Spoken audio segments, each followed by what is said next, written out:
The boy looked like the territory had chewed him up and spat him back out.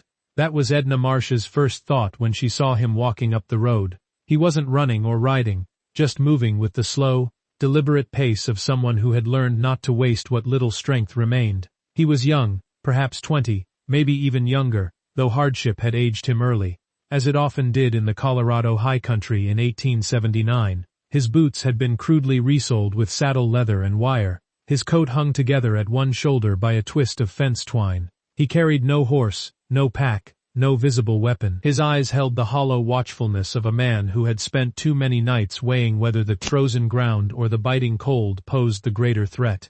Edna watched him from the kitchen window. Behind her, her husband Walter sat at the table, ledger open, wearing the grim expression he just reserved for numbers that refused to improve, which lately was every morning. "Someone's coming up the road," Edna said. Walter didn't look up. "Rider? Walker?" That got his attention. The Marshes had lived on this land for 31 years. Broken Bow Ranch, 400 acres of mountain grass and creek bottom at the foot of the San Juan Range. They had built it from 2 small rooms and stubborn faith into a working operation that supported them and 30 head of cattle, plus one very opinionated border collie named Hector. They had raised 2 sons here. One now worked the railroad in Denver and sent money home at Christmas. The other lay on the hill behind the barn, taken by fever in the winter of '74 at 19 years old. Walter and Edna were 63 and 61 respectively, tired in the deep, bone-weary way that comes from hard work and harder loss. Not defeated, just running on stubborn momentum where real energy had long since faded. They could no longer run the ranch alone. That truth sat like a stone at the bottom of Walter's ledger every single morning. The boy reached the gate and stopped. He removed his hat, an old-fashioned courtesy that made Edna blink. He studied the house, the barn, the distant cattle, taking quiet inventory. Then he walked to the door and knocked. Edna opened it before Walter could object. "Ma'am." He held his hat in both hands. Up close, he looked even younger, 19 at most. Shaggy brown hair, a jaw still deciding on a beard, and a thin frame that spoke more of hunger than muscle. A cut along his left cheekbone, 2 days old and poorly tended, stood out against pale skin, but his eyes were steady, careful. The eyes of someone who knew the first few seconds of a conversation could decide everything that followed. "I'm sorry to bother you," he said. "I've come from Durango. I see you run cattle." He glanced toward the pasture. "Your south fence is down in 2 places, and the water trough by the near barn is cracked. You're losing half of what you're putting in. I know cattle. I know fences, water systems and horses. If you'll let me stay, I'll tend your herd." Edna studied him.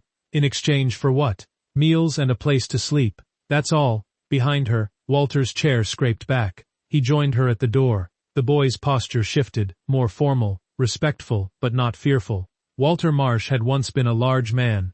Time had narrowed his shoulders and widened his middle, but he still carried the hands and presence of someone who had built things with his body for decades. He regarded the boy slowly and thoroughly. "Where are you from?" Walter asked. "Kansas, originally. Been working ranches since I was 15. Working or drifting?" A pause. "Honest work, mostly." "Some of both, sir." "What's in Durango?" "Nothing anymore." Walter's gaze traveled over the patched coat, the resoled boots, the healing cut. "What happened to your cheek?" "Disagreement." The other man looked worse. "I didn't start it. Finished it as quick as I could." Something shifted in Walter's face. Recognition, not warmth. He had known men like this. Had been one once. "What's your name?" "Callum Reed." Walter looked at Edna. Edna looked at Walter. 31 years of marriage allowed a complete conversation in 3 seconds of eye contact. She saw him beginning to shake his head. They had taken in drifters before. One stole a saddle, another drank himself useless. A third vanished with $40 from the kitchen drawer. The word no was already forming on Walter's lips when it happened.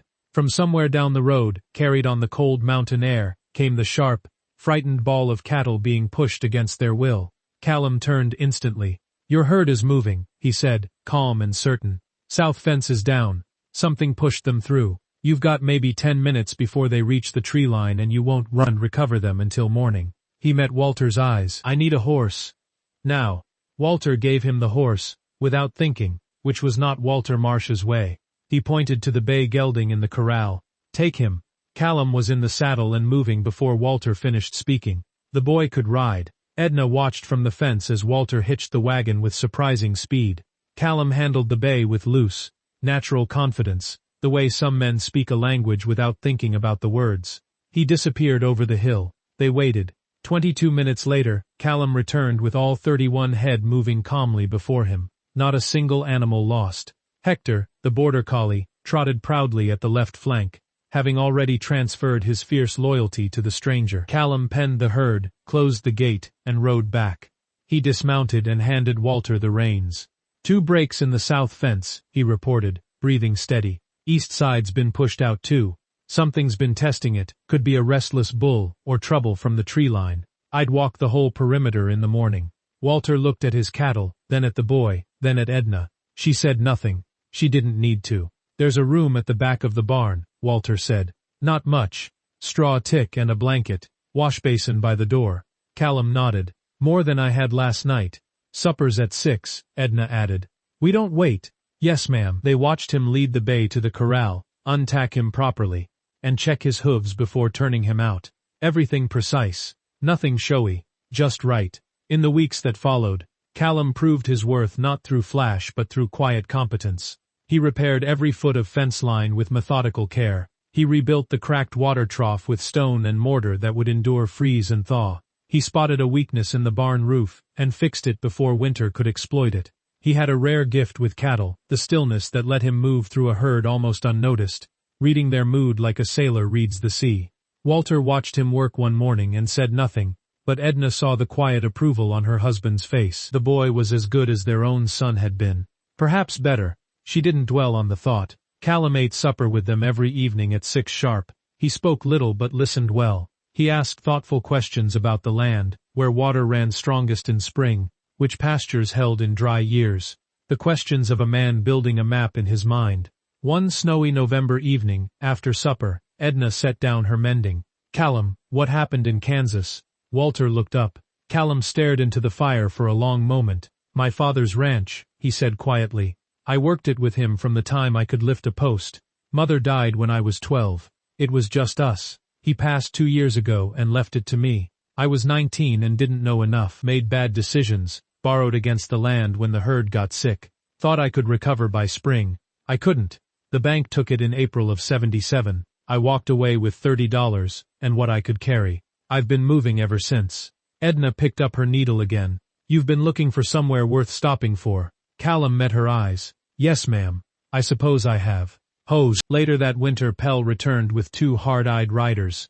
He had tried to buy the ranch before.